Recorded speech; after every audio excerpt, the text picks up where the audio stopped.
Hello students, welcome. आपण maths 1चा 4th lesson financial planning हा स्टडी करत होतो. मागच्या लेक्चरमध्ये मागच्या व्हिडिओमध्ये आपण GST in trading chain study केला, बरोबर आहे. एखादी वस्तू मॅन्युफॅक्चर झाल्यापासून ती कस्टमरकडे येईपर्यंत तिचा प्रवास कसा होतो आणि कसा GST चार्ज केला जातो हे आपण बघितलं, बरोबर आहे. आजच्या लेक्चरमध्ये आपण त्याच्यावरती डिपेंड एक्झाम्पल्स सॉल्व करणार आहोत. फर्स्ट आपण सॉल्व एक्झाम्पल्स बघणार आहोत, त्याच्यानंतर आपण प्रॅक्टिस सेटमधली एक्झाम्पल सॉल्व करणार. प्रत्येकाकडे जर टेक्स्टबुक असेल हा व्हिडिओ वॉच करताना तर सगळ्यांना त्याची हेल्प होईल. बघा फर्स्ट एक्झाम्पल, कारण की क्वेश्चन मोठे आहेत, आपल्याला काय लिहिणं शक्य नाही. प्रत्येकाकडे टेक्स्टबुक असणं कंपल्सरी आहे. बघा, mister Rohit is a retailer. He paid GST of ₹6,500 at the time of purchase and collected GST of ₹8,000 at the time of sale. First sub question, find his input tax and output tax. Second, what is his input tax credit? And third, find his payable GST. And fourth, hence find the payable CGST and payable HGST. बघा 4 sub questions विचारलेले आहेत. First मी तुम्हाला input tax आणि output टॅक्सची definition revise करते. What is input tax? When GST paid at the time of purchase is called input tax, and when GST is collected at the time of sale is called output tax. बरोबर आहे. जेव्हा वस्तू घेण्यासाठी जो tax दिला जातो त्याला आपण काय म्हणतो? इनपुट टॅक्स असं म्हणतो.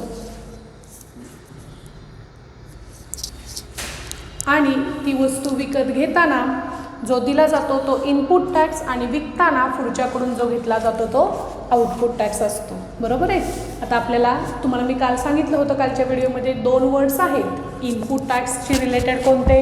Page and purchase. आणि आउटपुट टॅक्सशी रिलेटेड कोणते वर्ड आहेत? तर सेल अँड कलेक्टेड. ह्या 2 वर्ड्सच्या आधारे तुम्ही तो इनपुट टॅक्स कोणता आणि आउटपुट टॅक्स कोणता हे लक्षात घ्यायचं. मग फर्स्ट बघा, Mr. Rohit is a retailer. He paid GST of ₹6,500 at the time of purchase. हा वर्ड आलेला आहे परचेस म्हणजे ₹6,500. हा रोहितचा कोणता टॅक्स झाला? इनपुट टॅक्स झाला. बरोबर आहे. ही collected GST of ₹8,000 at the time of sale. म्हणजे हा 8,000 हा कोणता टॅक्स झाला? तर आउटपुट टॅक्स झाला. बरोबर आहे. Find his input tax and output tax. First sub क्वेश्चनचा आन्सर मिळाला आपल्याला. Input tax 6,500, output tax is ₹8,000.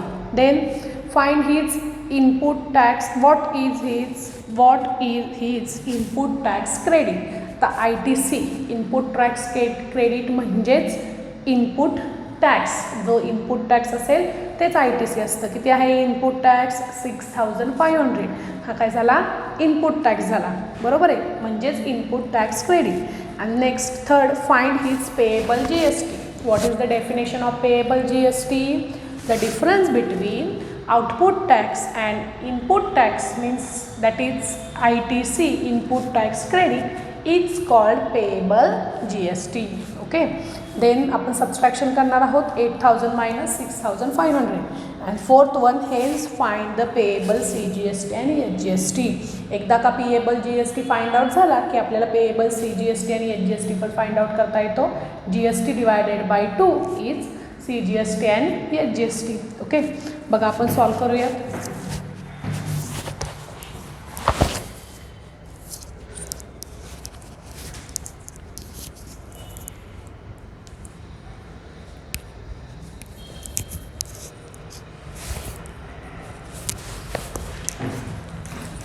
Solve example.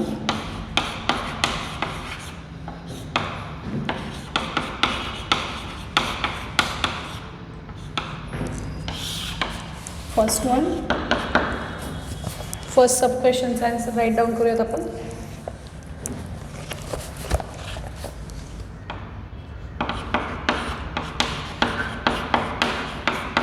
Input tax. What is input tax?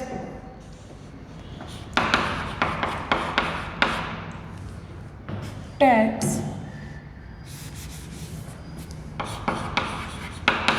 paid at the time of purchase. किती rupees? 6,500. तो input tax झाला. Second first sub क्वेश्चन्समधलंच output tax. जेवढं example समजणं महत्त्वाचं आहे तेवढं ते व्यवस्थित सॉल्व करणंसुद्धा इम्पॉर्टंट आहे. Output tax means tax collected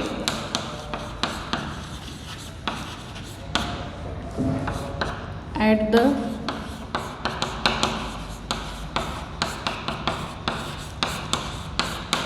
time of sale. What is rupees 8,000. हे फर्स्ट सब क्वेश्चनचा आन्सर झालं.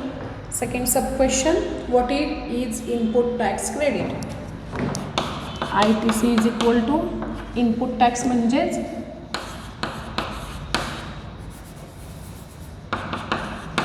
rupees 6,500. And third one, find his payable GST. Payable GST.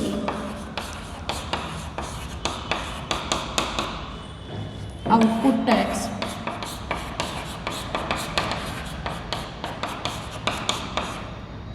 Minus ITC.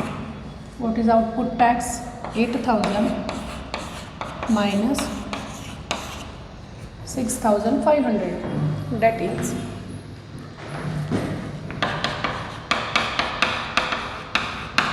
rupees 1,500. Okay. Third sub question's answer झालं. Fourth one, hence find the payable CGST and payable HGST.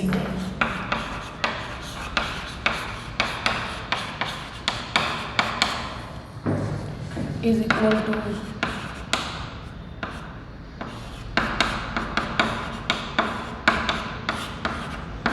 GST upon 2. What is GST?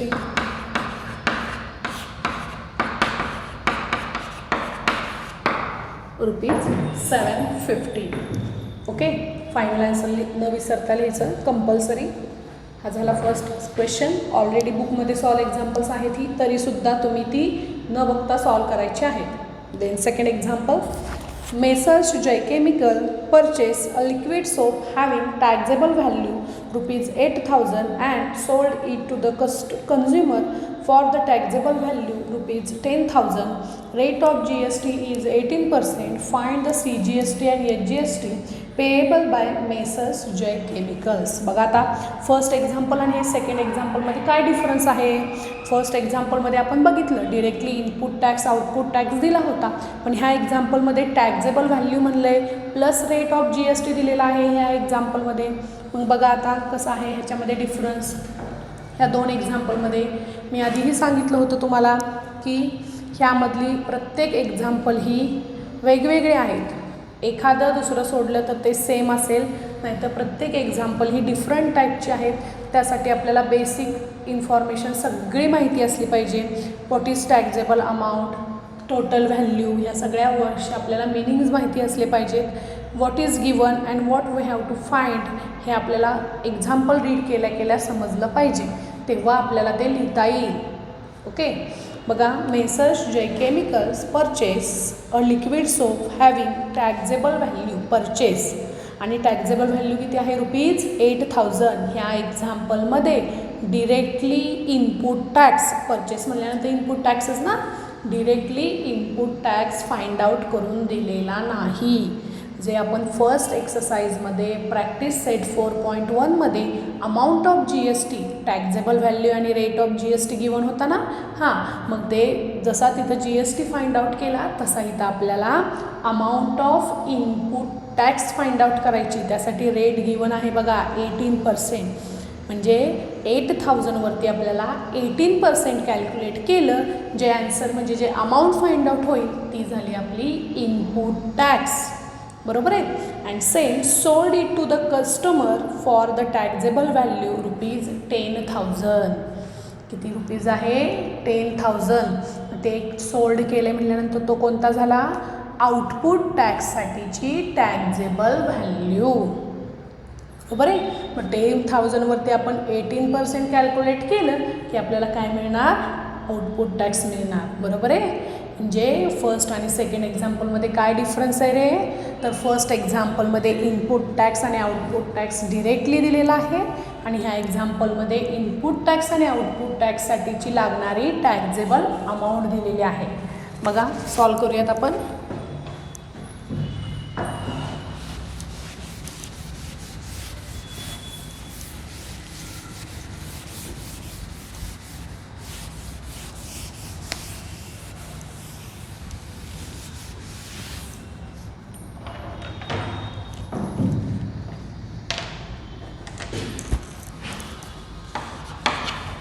An example, first calculate input tax. What is input tax?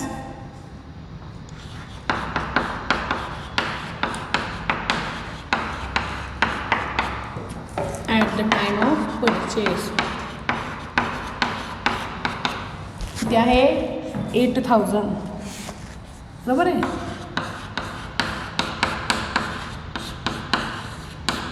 Multiply by 18/100. किती answer येते, rupees 1,440. काय झाला, input tax. That is न विसरता ITC is 1440. Next output tax.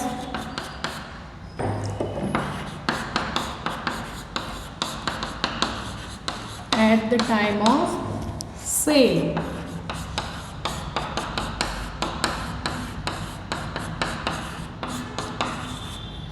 $10,000 multiplied by 18/100. Rupees 1800.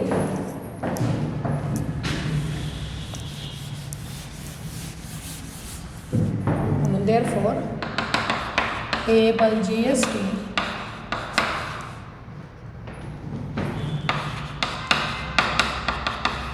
Output tax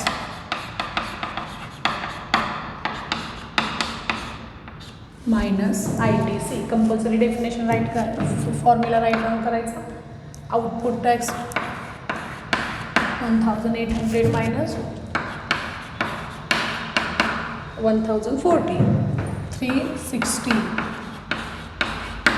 solve आहे बुकमध्ये, पण आपल्याला काय फाइंड आउट करायला लावलं आहे, पेएबल CGST अँड HGST. म्हणून देअरफॉर पेएबल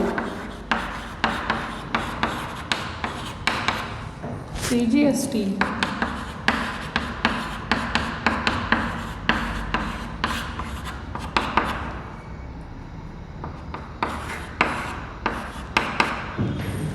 रुपीज 180. किती आला, पेएबल CGST आणि HGST rupees 180. Okay. Then next example, messrs Jai chemical purchase a liquid soap for rupees 8,000 with GST. बघा आता हे तिसऱ्या टाईपचं एक्झाम्पल वेगळं. And sold it to the customer for rupees 10,000 in bracket with GST. Rate of GST is 18%. Find the amount of CGST and HGST to be paid by messrs Jai chemicals. आता बघा first एक्झाम्पलमध्ये directly input tax output tax दिला होता. Second एक्झाम्पलमध्ये input tax output टॅक्ससाठीची लागणारी taxable amount दिली होती. आणि आत्ताचं जर जे एक्झाम्पल दिलं आहे त्यात डिरेक्टली टोटल व्हॅल्यू दिली. नाही आउटपुट टॅक्स दिला, नाही इनपुट टॅक्स दिला, नाही इनपुट टॅक्स आउटपुट टॅक्ससाठीची टॅक्झेबल व्हॅल्यू दिली, डिरेक्टली विथ GST व्हॅल्यू दिली आहे. म्हणजे आता आपल्याला काय केलं पाहिजे रे, पहिल्यांदा काय केलं पाहिजे, फर्स्ट टॅक्झेबल अमाऊंट फाइंड आउट केली पाहिजे. काय फाइंड आउट केली पाहिजे, टॅक्झेबल अमाऊंट केलेली. दोन व्हॅल्यू दिलेल्या आहेत 8,000 आणि 10,000, पण त्या ॲड आहेत विथ GST व्हॅल्यू. म्हणजे काय रे, टॅक्झेबल व्हॅल्यू प्लस GST. मग आपण 8,000 विथ GST व्हॅल्यू दिलेली आहे, ती इनपुट टॅक्स इन्क्लुडिंग दिलेली आहे. मग आपण त्याची फर्स्ट टॅक्झेबल अमाऊंट फाइंड आउट करणार, ती 8,000मधून सबस्ट्रॅक्ट करणार. म्हणजे जो काही GST मिळेल आपल्याला तो म्हणजे आपला काय झाला, इनपुट टॅक्स झाला. सिमिलरली सेकंडमध्ये 10,000 दिलेलं आहे, त्याची पण आपण टॅक्झेबल व्हॅल्यू फाइंड आउट करायची आणि त्यामधून ती व्हॅल्यू सबस्ट्रॅक्ट केली की आपल्याला जे काय आन्सर मिळेल, जो काही GST मिळेल, तो झाला आपला आउटपुट टॅक्स. सेम एक्झाम्पल आपण फक्त ह्याच्यामध्ये ॲडिशन आहे. सेम एक्झाम्पल आपण 4.1मध्ये सॉल्व केले की टॅक्झेबल 2 एक्झाम्पल सॉल्व केले. टॅक्झेबल अमाऊंट कशी फाइंड आउट करायची, डायरेक्ट व्हॅरिएशनचा यूज करून आपण टेम्पररी त्या इक्विपमेंटची टॅक्झेबल अमाऊंट 100 कन्सिडर करून 100शी त्या आपल्या गिवन एक्झाम्पलचं कंपॅरिझन करून आपण टॅक्झेबल अमाऊंट फाइंड आउट करत होतो. सेम आपल्याला ते तर 2 टाइम्स रिपीट करायचे. म्हणजे इनपुट टॅक्स GSTच फाइंड आउट करत होतो ना तिथं आपण, टॅक्झेबल व्हॅल्यू आणि GST. मग इथं फक्त GST 2 टाइम्स करायचा आहे, इनपुट टॅक्स आणि आउटपुट टॅक्स. बघा आता आपण शॉर्टमध्ये करणार आहे, तिथे जेवढं डिटेलमध्ये राईट डाऊन केलं तेवढं करणार नाही.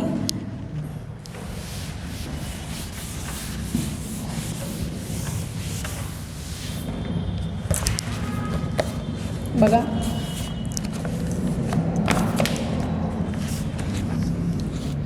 Third question.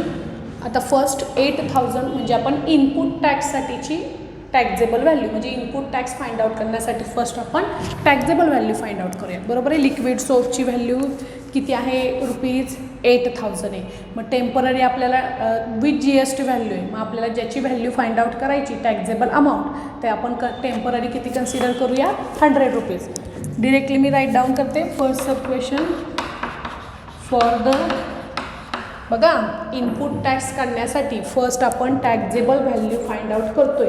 टॅक्झेबल value find out करण्यासाठी तो लिक्विड सोपची आपण टेम्पररी टॅक्झेबल व्हॅल्यू 100 कन्सिडर करतोय. रेट ऑफ GST किती आहे, 18% आहे. बरोबर आहे. मग ₹100 असेल तर त्याच्यावरचा 18% GST म्हणजे किती रुपीज झाला, ₹18 झाला. म्हणजे टोटल व्हॅल्यू किती झाली त्या लिक्विड सोपची, 100 + 18 118. तुम्ही ह्याच्यासाठी 4.1चा रेफर घ्या. आता डिरेक्टली फाइंड आउट करण्यासाठी आपल्याला 2 टाइम्स फाइंड आउट करायचं, त्यामुळे इथं वेळ घालायचा नाही. For the total value of ₹118, the taxable amount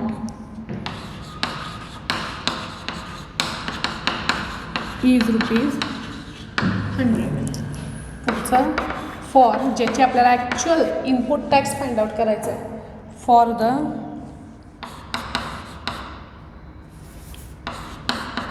total value of ₹8,000, the taxable value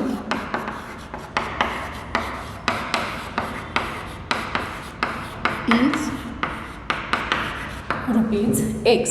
जिची आपल्याला actual taxable value find out करायची ती X. This is an example of direct variation. In direct variation ratio remains constant. दोन्हीच्या total value upon 100/X. X multiply by 118, 100 multiply by 8,000. X is equal to 100 multiply by 8,000 divided by 118. X is equal to calculation करून दिलं आहे बुकमधलं, आपण तेच घेऊयात. ₹6,779.66.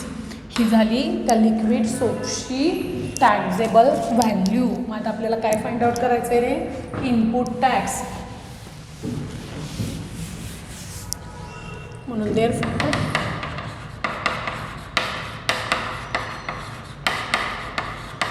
टॅक्झेबल value is 66. मग आपल्याला input tax find out करायचा आहे. म्हणून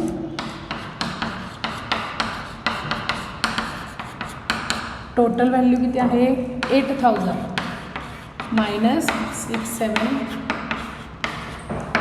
टॅक्झेबल व्हॅल्यू. तिथे आन्सर ₹1220.34. कॉल दिस ॲज 1. आता तुमच्यासाठी होमवर्क तुम्ही काय करायचं, सेकंड फॉर द, मी तुम्हाला एक्सप्लेन करते, तुम्ही सॉल्व करायचं आहे.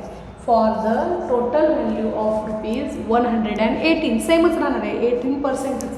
The the taxable amount is ₹100. पहिलं स्टेटमेंट ॲज इट इज. सेकंडमध्ये for the total value of ₹10,000 the taxable value is ₹X. 180 upon 10,000 is equal to 100 upon X. Calculation करून Xची value find out करा. किती येते Xची व्हॅल्यू? 8,474.58. किती येते? आता हा इनपुट टॅक्स म्हणजे काय? At the time of purchase. Same तुम्ही second taxable value find out करायची. म्हणून therefore output tax at the time of sale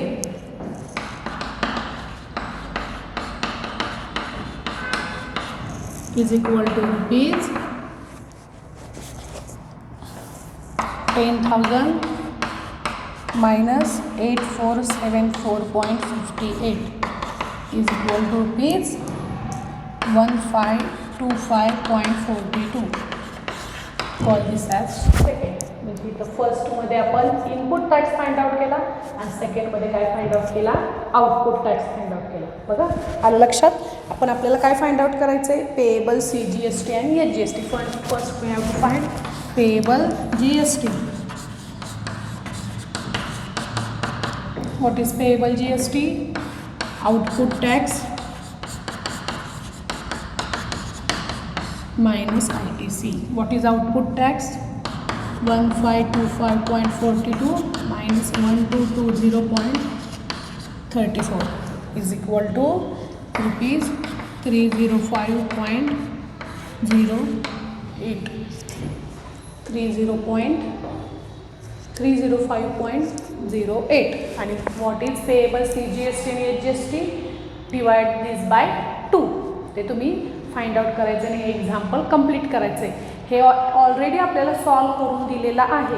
हे आपल्याला ॲन्सर, सबस्ट्रॅक्शन, मल्टिप्लिकेशन हे आपल्याला येतं आहे. ह्याचं काही टेन्शन नाही. फक्त हे कसं सॉल्व करायचं? ह्याच्यासाठी directly input tax output tax दिला होता का? नाही. टोटल व्हॅल्यू दिल्या होत्या सगळ्यांच्या. मग आपण त्यांचे टॅक्झेबल व्हॅल्यू फाइंड आउट करून GST फाइंड आउट केले. बरोबर आहे ना? GST म्हणजेच एक इनपुट टॅक्स आणि एक आउटपुट टॅक्स. फक्त 4.1 मध्ये आपण काय म्हणत होतो? GST म्हणत होतो. आलं लक्षात? आता नेक्स्ट एक्झाम्पल ॲक्टिव्हिटी आहे बघा. इम्पॉर्टंट ॲक्टिव्हिटी आहे ती. ह्या टाईपचं एक्झाम्पल हॉट क्वेश्चनमध्ये विचारलं जातं. Suppose a manufacturer sold a cycle for a taxable value of ₹4,000 to the wholesaler.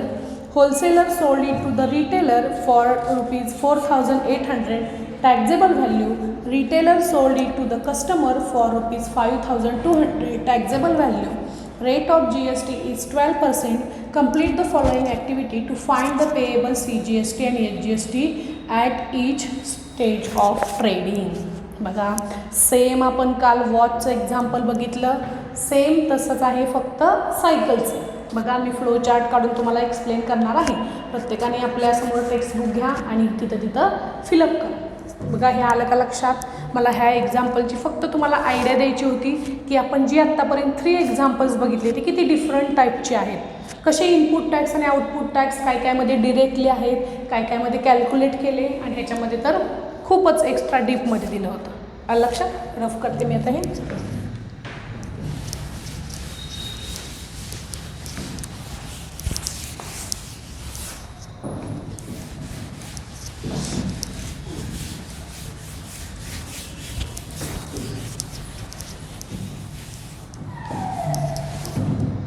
बघा फर्स्ट कोण आहे? Manufacturer. then wholesaler, then retailer,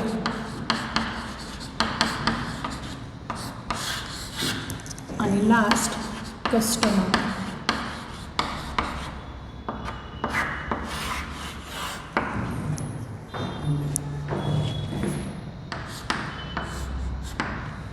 काय केलंय बघा.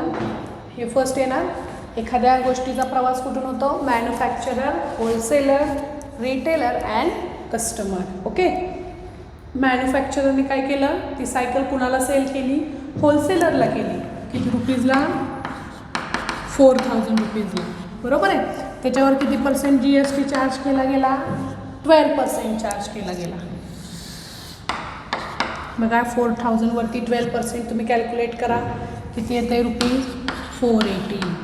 किती आला GST, 480. म्हणजे मॅन्युफॅक्चररने ती सायकल होलसेलरला सेल केली, होलसेलरने त्याचे 4000 plus 480 rupees as a GST हे कुणाला दिले, मॅन्युफॅक्चररला दिले. बघा आता हे झालं होलसेलरचं. आता मॅन्युफॅक्चर काय करतो, मॅन्युफॅक्चरर ते 4000 आपले जवळ ठेवतो आणि जे 480 रुपीज होलसेलरकडून GST म्हणून आले ते ॲज इट इज काय करतो, गव्हर्नमेंटला सेंड करतो.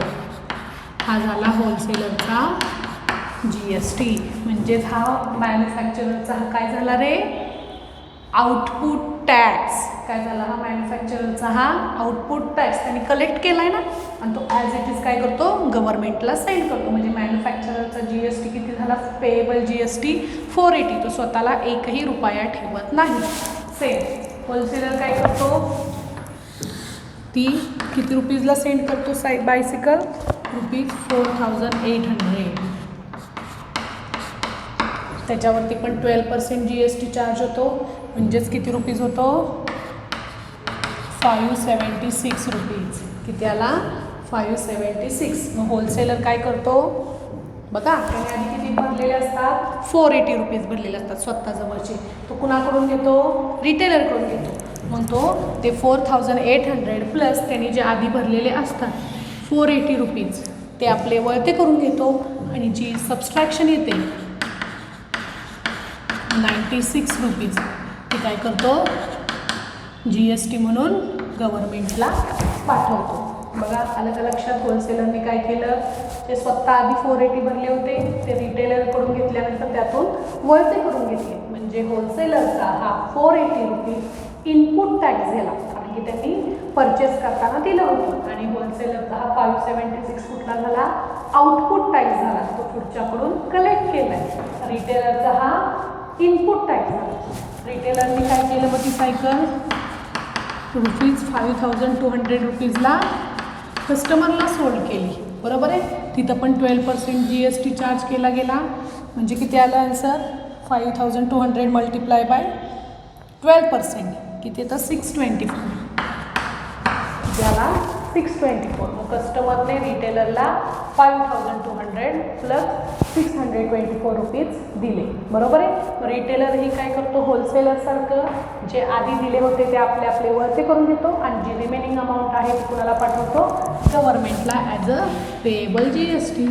624 minus 576 is equal to rupees 48 as a GST. आता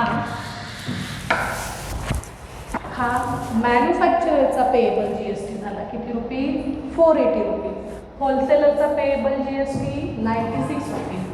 रिटेलरचा पेएबल GST 48 रुपीज. कस्टमरला कोणताही इनपुट आउटपुट टॅक्स नसतो, डिरेक्टली GST पे करतो.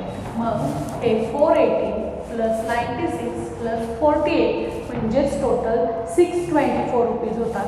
ते ह्यांनी जरी टेम्पररी पे केले असते तरी फायनली कुणाला पे करावे लागले, ते कस्टमरला पे करावे लागले. हे काही दिलेलं नाही आहे, विचारलं नाही आहे, पण मी तुम्हाला सांगते. म्हणजे बघा ती 4000 रुपीजची बायसिकल कस्टमरला किती रुपयाला मिळेल बघा, करा बरं. 5200 प्लस 624 करा. त्या बायसिकलची किती व्हॅल्यू होती ते समजेल तुम्हाला. बरोबर आहे. आता बघा आपण बघूयात आपली ॲक्टिव्हिटी खालची. आउटपुट टॅक्स ऑफ मॅन्युफॅक्चरर किती आहे, आउटपुट टॅक्स मॅन्युफॅक्चररचा 480 रुपीज. 12% ऑफ 4000 करा तिथं कॅल्क्युलेट, किती येईल आन्सर, 488. नंतर नेक्स्ट लाईनला काय दिलं आहे, GST पेएबल बाय मॅन्युफॅक्चरर. ते आहे मॅन्युफॅक्चररचा GST 480 पेएबल GST. तो स्वतःला ठेवत नाही, ॲज इट इज गव्हर्नमेंटला सेंड करतो. त्याच्यानंतर आउटपुट टॅक्स ऑफ होलसेलर. होलसेलरचा आउटपुट टॅक्स किती, 4800 वरती 12% म्हणजे 576 कॅल्क्युलेट करून दिला आहे. म्हणून therefore GST payable by wholesaler is equal to output tax minus input tax. 576 minus 480 is equal to 96 केलं आहे आपण. तो होलसेलरचा काय झाला पेएबल GST झाला. देन आउटपुट टॅक्स ऑफ रिटेलरचा आउटपुट टॅक्स ह्याच्यावरती 12% 624 म्हणून GST payable by retailer 624 minus 576 rupees 48. बघा खालचा बॉक्स फिलअप करूयात. Manufacturer GST payable, CGST payable आणि HGST पेएबल टोटल करून ॲड केलं तरी चालेल किंवा सेपरेटली टोटल करून डिवाईड केलं तरी चालेल CGST आणि HGST, किंवा प्रत्येक बुकमध्ये यांनी प्रत्येक ट्रेडिंगचं म्हणजे प्रत्येक स्टेटचं हाफ केले CGST आणि HGST केले तरीही चालतं. मॅन्युफॅक्चरर 480, CGST पेएबल 240, HGST सुद्धा किती येणार 240. करेक्ट. होलसेलरचा किती आहे 96, हाफ 48 CGST 48 HGST. रिटेलरचा किती आहे पेएबल GST 48, CGST 24, HGST 24 आणि रिस्पेक्टिवली कॉलमची ॲडिशन केली आहे. ते किती येते ते तुम्ही करा आणि फिलअप करा. Okay, thank you.